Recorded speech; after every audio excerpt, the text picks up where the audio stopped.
Now we will be discussing what is SA 510, that is initial audit engagements. എന്താണ് initial audit engagements?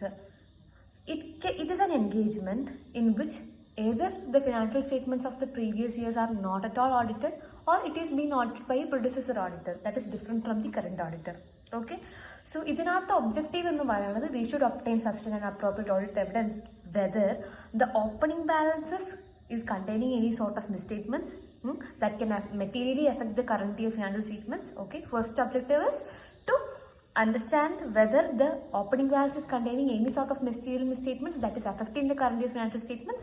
Second thing is whether appropriate accounting policies reflected in the opening balances have been consistently applied in the current year financial statements also. Okay, ഇതാണ് ഇതിൻ്റെ objective. First one പറയുന്നത് opening balance എന്തെങ്കിലും മിസ്റ്റേക്ക്മെൻറ്റ്സ് ഉണ്ടോ, അത് നമ്മുടെ ഈ ഇയറിനെ materially effect ചെയ്യുന്നുണ്ടോ എന്നുള്ളത്. സെക്കൻഡ് തിങ്, ഓപ്പണിംഗ് ബാലൻസസിൽ ഓൾറെഡി കണ്ടെയ്ൻ ചെയ്യുന്ന അക്കൗണ്ടിങ് പോളിസീസ് കൺസിസ്റ്റൻ്റ്ലി ഈ പീരീഡിലെ ഫിനാൻഷ്യൽ സ്റ്റേറ്റ്മെൻറ്റ്സിലും ഫോളോ ചെയ്യുന്നുണ്ടോ, ഡിസ്ക്ലോഷർ പ്രസൻറ്റേഷനൊക്കെ പ്രോപ്പർ ആണോ എന്നുള്ളത്. What is opening balance? Opening balance എന്ന് പറഞ്ഞാൽ account balance that exist at the beginning of the period.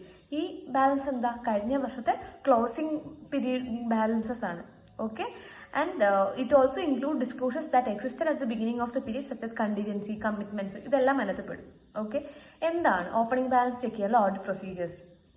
First thing നമ്മൾ നോക്കേണ്ടത് വെച്ച് കഴിഞ്ഞാൽ നമ്മൾ മോസ്റ്റ് റീസെൻ്റ് ആയിട്ടുള്ള ഫിനാൻഷ്യൽ സ്റ്റേറ്റ്മെൻറ്റ്സ് റീഡ് ചെയ്യണം, അല്ലെങ്കിൽ predecessor auditor റിപ്പോർട്ട് വായിക്കുക. ഇതിനകത്താണ് നമുക്ക് ബേസിക് ആയിട്ടുള്ള അതിനുള്ള ഇൻഫർമേഷൻ ഒബ്റ്റെയിൻ ചെയ്യാം. ഓക്കെ, അപ്പോൾ നമ്മൾ ആ ഇൻഫർമേഷൻ കിട്ടി. Now we should actually see whether the information that we have got, that is the closing balances have been correctly brought forward into the current year's opening balance. Previous yearലെ closing balance properly current ഇയറിൽ opening ബാലൻസിലേക്ക് കൊണ്ടുവന്നിട്ടുണ്ടോ എന്ന് നോക്കണം. അതുപോലെ തന്നെ എന്തെങ്കിലും adjustments ഈ വർഷത്തെ P&L നമ്മൾ പ്രയർ പീരീഡ് ഐറ്റമായിട്ട് ഇവാലുവേറ്റ് ചെയ്തിട്ട് എന്തെങ്കിലും അഡ്ജസ്റ്റ്മെൻറ്റ്സ് കൊണ്ടുവന്നിട്ടുണ്ടോ എന്നുള്ളത് നോക്കണം. Second thing is whether determine whether the opening balances reflect application of appropriate accounting policy. ഓപ്പണിംഗ് ബാലൻസിൽ അപ്രോപ്രിയേറ്റ് അക്കൗണ്ടിങ് പോളിസീസ് തന്നെയാണ് ഫോളോ ചെയ്തേക്കുന്നത് നോക്കുക. പിന്നെ നമ്മൾ പ്രയർ പീരീഡിൽ ഫിനാൻഷ്യൽ സ്റ്റേറ്റ്മെൻറ്റ്സ് ഓഡിറ്റ് ചെയ്തിട്ടുണ്ടെങ്കിൽ ഒന്നല്ലെങ്കിൽ ആ ഓഡിറ്റഡ് കോപ്പി നമുക്ക് വാങ്ങിക്കാം. ഇനി കറണ്ട് പീരീഡിലുള്ള നമ്മൾ ഓഡിറ്റ് ചെയ്യുന്ന സമയത്ത് കിട്ടുന്ന എവിഡൻസസ് അത് നമ്മുടെ ഓപ്പണിംഗ് ബാലൻസിനെ സപ്പോർട്ട് ചെയ്യുന്നുണ്ടോ നോക്കാം. അല്ലെങ്കിൽ എന്തെങ്കിലും സ്പെസിഫിക് ആയിട്ടുള്ള ഓഡിറ്റ് പ്രൊസീജിയേഴ്സ് പെർഫോം ചെയ്തിട്ട് ഓഡിറ്റ് എവിഡൻസ് ഓപ്പണിംഗ് ബാലൻസിനെ സംബന്ധിച്ച് കിട്ടും. ഓക്കെ, പ്രീവിയസ് ഇയറിൽ ഓഡിറ്റഡ് ആണെങ്കിൽ we can get the copy of the audited balance sheet. Yes, second thing is നമ്മൾ ഈ വർഷത്തെ കറണ്ട് പീരീഡിൻ്റെ ഓഡിറ്റ് എവിഡൻസ് കളക്ട് ചെയ്യുന്ന സമയത്ത് തന്നെ നമുക്ക് പ്രീവിയസ് ഇയറിന് അല്ലെങ്കിൽ ഓപ്പണിംഗ് ബാലൻസിന് കറസ്പോണ്ടിങ് ആയിട്ടുള്ള ഇൻഫർമേഷൻ ചിലപ്പോൾ ലഭിക്കും. Third thing is we have to implement specific audit procedures in order to get the information or to check the reliability of the audit evidence in the opening balance. Okay, ഇനി auditor തോന്നുകയാണ്, auditor അല്ലെങ്കിൽ he got the evidence that the opening balance is containing some sort of misstatement. അത് നമ്മുടെ current period financial സ്റ്റേറ്റ്മെൻറ്റ്സിൻ്റെ material effect ചെയ്യാനും പറ്റും. അങ്ങനെയാണെങ്കിൽ additional audit procedures perform ചെയ്യുക, നമുക്ക് അത് എഫക്ട് ചെയ്യുമോ എന്ന് അറിയാൻ വേണ്ടിയിട്ട്. എന്നിട്ട് കറണ്ട് പീരീഡിൻ്റെത് എക്സിസ്റ്റ് ചെയ്യുന്നുണ്ട് എന്നാണെങ്കിൽ ഇത് നമ്മൾ മാനേജ്മെൻറ്റിനും TCWG അറിയിക്കണം as per SA 450 evaluating the misstatements. Yes, അത് പ്രകാരം. ഇനി നമുക്ക് കുറച്ച് എക്സാമ്പിൾസാണ് നമ്മളിത് എങ്ങനെയൊക്കെ ഇവാലുവേറ്റ് ചെയ്യും ഓരോ ഐറ്റത്തിനും.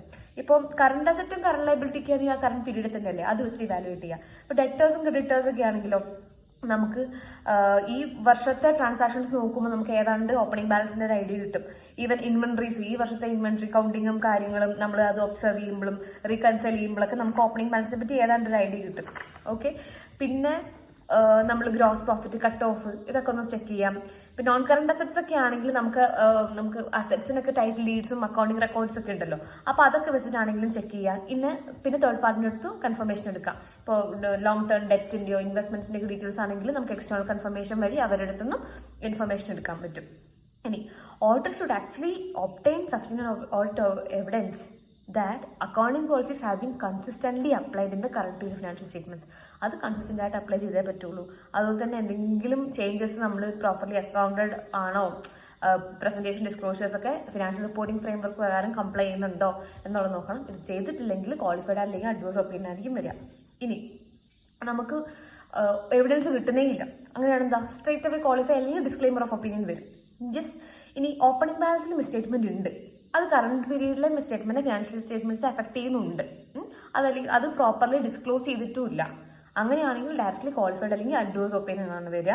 പിന്നെ ഈ മോഡിഫിക്കേഷൻ അതായത് കറണ്ട് പീരീഡിൽ നടന്ന മോഡിഫിക്കേഷൻ നമുക്ക് ശരിക്കും പറഞ്ഞാൽ പ്രീവിയസ് ഇയറിലെ ഓഡിറ്റിനെയും അഫക്റ്റ് ചെയ്യുന്നുണ്ട്. That is there is a modification to opinion in the predecessor auditors report.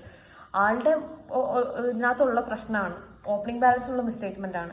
അങ്ങനെയാണെങ്കിലും നമ്മൾ നമ്മുടെ റിപ്പോർട്ട് മോഡിഫൈ ചെയ്യണം എന്നാണ് ഇതിനകത്ത് പറയുന്നത്. അതിനകത്തൊരു കേസ് എന്താണെന്ന് വെച്ച് കഴിഞ്ഞാൽ, ഈ സാധനം ഈ prayer period financial statements audited ആയിട്ടില്ല എന്നുള്ള കാര്യത്തില്ലേ, ഇത് നമ്മൾ അതർ മാറ്റർ പാരഗ്രാഫിൽ പറയണം. അതായത് ഈ ഓഡിറ്റ് റിപ്പോർട്ടിൽ കണ്ടെയ്ൻ ചെയ്യുന്ന കറസ്പോണ്ടിങ് ഫിഗേഴ്സ് അല്ലെങ്കിൽ കമ്പാരിറ്റീവ് ഫിഗേഴ്സ് അൺഓഡിറ്റഡ് ആണ്. പക്ഷേ ഒരിക്കലും ഇങ്ങനെ ഒരു ഡിസ്ക്ലോഷർ ഓഡിറ്ററിന് റിലീവ് ചെയ്യുന്നില്ല. എന്ത് from his responsibility of obtaining sufficient and appropriate audit evidence that opening balance do not contain material misstatements that may affect the current period financial statements. ഈ disclosure ഒരിക്കലും auditor relieve ചെയ്യുന്നില്ല. പക്ഷേ ഇങ്ങനെ ഒരു disclosure നമ്മൾ other matter പാരഗ്രാഫിൽ കൊടുത്തിട്ടുണ്ടാവണം. അതുപോലെ പ്രീഡിസസർ auditor audit ചെയ്ത കേസാണെന്ന് വെച്ചോ, അങ്ങനെയാണെങ്കിലും അതർ മാറ്റർ പാരഗ്രാഫിൽ പറയണം ഈ ഫിനാൻഷ്യൽ സ്റ്റേറ്റ്മെന്റ്സ് പ്രയർ പീരീഡിലുള്ളത് പ്രെഡിസസർ ഓഡിറ്ററാണ് ഓഡിറ്റ് ചെയ്തിരിക്കുന്നത്, അയാൾ എക്സ്പ്രസ് ചെയ്ത് ഇന്ന ഒപ്പീനിയനാണ്, അതുപോലെ തന്നെ ഇന്ന ദിവസമാണ് ആ ഓഡിറ്റ് റിപ്പോർട്ട് പബ്ലിഷ് ചെയ്തേക്കുന്നത്. ഇത്തരം കാര്യങ്ങൾ നമ്മൾ കൊടുക്കണം 5-10 മിനിറ്റ്.